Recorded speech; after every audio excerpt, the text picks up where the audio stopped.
सर्दियां शुरू होते ही बहुत ही बढ़िया पालक बाजार में आ जाता है। तो सोचा क्यों ना पालक पनीर बनाया जाए। आज हम बनाएंगे बहुत ही ज़्यादा टेस्टी एकदम शानदार वाली पालक पनीर, वो भी हमेशा की तरह बिल्कुल आसान रेसिपी के साथ। नमस्ते दोस्तों, स्वागत है आपका श्याम रसोई में। तो चलिए शुरू करते हैं बनाना। तो ये लाजवाब पालक पनीर बनाने के लिए मैंने यहाँ पर 2 बंच पालक लिए हैं। 500 ग्राम के हैं ये, और साफ करने के बाद लगभग 350 ग्राम रह गया है। मैंने पालक को 2-3 बार अच्छे से धोकर सुखा लिया है। एक साइड में मैंने 5 से 6 कप पानी गर्म होने के लिए रख दिया है। हम इसमें 1 छोटा चम्मच चीनी डालेंगे। चीनी से पालक का कलर मेंटेन रहता है, बहुत ही बढ़िया एकदम हरा भरा रहता है। साथ ही मैंने आधा चम्मच नमक डाल दिया है। एक साइड में मैंने एकदम चिल्ड पानी रख दिया है। मैंने फ्रिज का पानी यहाँ पर रखा है। पालक को सिर्फ 2 मिनट के लिए ब्लांच करेंगे। तो पानी में उबाल आने के बाद सारा पालक डाल दीजिए। साथ ही मैंने 8 से 10 काजू भी डाल दिए हैं। आप चाहें तो 5-6 काजू, 5-6 बादाम ऐसे भी डाल सकते हो। और सिर्फ 2 मिनट के लिए मैंने उबाल आने दिया है। उसके बाद गैस की फ्लेम को बंद कर देंगे और ये सारा पालक निकाल कर तुरंत एकदम ठंडे पानी में आप डाल दीजिए। तुरंत ठंडे पानी में डालने से कुकिंग प्रोसेसिंग रुक जाता है और पालक का कलर बहुत ही बढ़िया आता है। और अब हम ये सारा पालक और काजू मिक्सर के जार में डाल देंगे और एकदम स्मूथ इसे पीस करके तैयार कर लेंगे। आप देख सकते हैं कि पालक का कलर कितना गजब का आया है। तो चलिए अब एक तैयारी और करते हैं। हमने आधा कप ताजा दही लिया है। दही खट्टा मत लीजिएगा। अब हम इसमें मसाले डालेंगे। हमने 1 छोटा चम्मच धनिया पाउडर, आधा छोटा चम्मच हल्दी पाउडर, आधा छोटा चम्मच जीरा पाउडर, 1 छोटा चम्मच कश्मीरी लाल मिर्च का पाउडर लिया है और 1/4 छोटा चम्मच काली मिर्च का पाउडर। इन मसालों को अच्छे से मिक्स कर दीजिए और ये मसाला वाला दही पेस्ट बन करके तैयार है। अब हम फाइनल सब्जी बनाते हैं। तो इसके लिए कढ़ाई में मैंने 2 बड़े चम्मच तेल और 1 बड़ा चम्मच बटर डाल दिया है। बटर से बहुत ही गजब का टेस्ट आता है।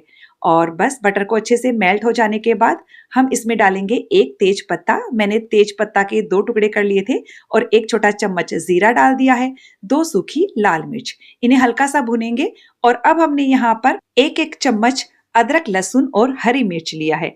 धीमी आंच पर हम अदरक, लहसुन, हरी मिर्च को भी 1 से 2 मिनट के लिए भून लेंगे।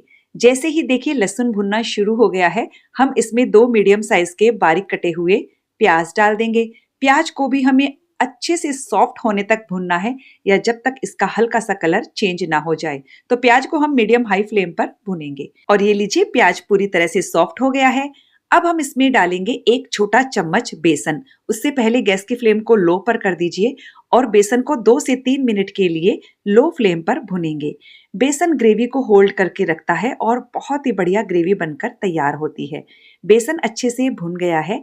अब हम इसमें ये दही मसाला वाला पेस्ट डाल देंगे और इसे कंटिन्यू चलाते रहेंगे जब तक कि दही में उबाल आना शुरू नहीं हो जाता है। तो फ्रेंड्स, इसमें टमाटर वगैरह डालने की कोई जरूरत नहीं है। बहुत ही बढ़िया आपकी पालक पनीर बनकर तैयार होगी। ये देखिए उबाल आने लगा है। अब हमें इसे कंटिन्यू चलाने की जरूरत नहीं है। अब हम इस दही पेस्ट को कम से कम 5 मिनट के लिए धीमी आंच पर पकाएंगे। तो मैं इसे ढक देती हूँ और बीच बीच में इसे चलाते रहेंगे। एक साइड में हम पनीर को फ्राई करके तैयार कर लेते हैं। इसके लिए मैंने आधा छोटा चम्मच बटर और 1 छोटा चम्मच तेल लिया है। अब हमने यहाँ 300 ग्राम के करीब पनीर लिया है। पनीर हम सारा पैन में डाल देंगे। साथ ही थोड़ा सा नमक भी डाल दीजिए। अब हमें पनीर को हाई फ्लेम पर केवल 2 से 3 मिनट के लिए फ्राई कर लेना है। हाई फ्लेम पर फ्राई करने से पनीर टाइट नहीं होता है। पनीर फ्राई हो गया है, हम इसे साइड में रख देते हैं। इधर हमें दही वाले पेस्ट को पकाते हुए करीबन 4 से 5 मिनट हो गए हैं और आप देख सकते हैं कि ये कितना बढ़िया से भुन गया है। तो बस अब हम इसमें ये पालक वाली प्यूरी डाल देते हैं और बस 1 चम्मच जितना मैंने पानी डाला है।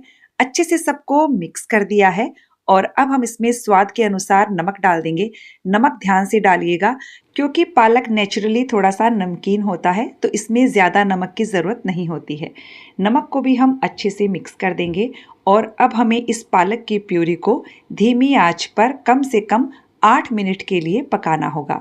तो मैं इसे ढक देती हूँ और बीच बीच में आप इसे चलाते जरूर रहिएगा, क्योंकि इसमें काजू है तो वो काजू तले में लग सकता है। तो हमें पालक की प्यूरी को पकाते हुए पूरे 8 मिनट हो गए हैं।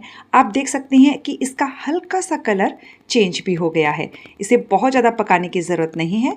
तो बस इस वक्त हम इसमें ये फ्राई किया हुआ सारा पनीर डाल देंगे। साथ ही मैंने 1 छोटा चम्मच भुनी हुई कसूरी मेथी, 1/4 छोटा चम्मच गरम मसाला डाला है और 3 से 4 बड़े चम्मच फ्रेश क्रीम डाल दीजिए। यदि आपके पास फ्रेश क्रीम नहीं है तो आप दूध की मलाई भी डाल सकते हो। सबको अच्छे से मिक्स करेंगे और केवल खुले में 2 मिनट धीमी आंच पर पकाना है। 2 मिनट हो गए हैं। पालक पनीर सर्व करने के लिए बिल्कुल तैयार है। लेकिन हम इसे ढाबा स्टाइल लुक देने के लिए इस पर एक तड़का लगाएंगे। ये तड़का लगाना बिल्कुल ऑप्शनल है। मैंने 1 चम्मच घी गरम कर लिया है। इसमें हम 1 छोटा चम्मच बारीक कटा हुआ लहसुन डालेंगे। लहसुन को हल्का सा भून लीजिए। इसे बहुत ज़्यादा काला नहीं करना है। और अब हम इसमें कश्मीरी लाल मिर्च का पाउडर डालेंगे और ये तड़का सब्जी पर लगा दीजिए। सब्जी हमारी बिल्कुल तैयार है। तो फ्रेंड्स, रेसिपी कैसी लगी कमेंट करके ज़रूर बताइएगा। अच्छी लगे तो वीडियो को लाइक शेयर कीजिएगा। चैनल को सब्सक्राइब करने के साथ बेल आइकन प्रेस कर दीजिएगा, ताकि हमारे आने वाले वीडियो का नोटिफिकेशन आपको मिल सके।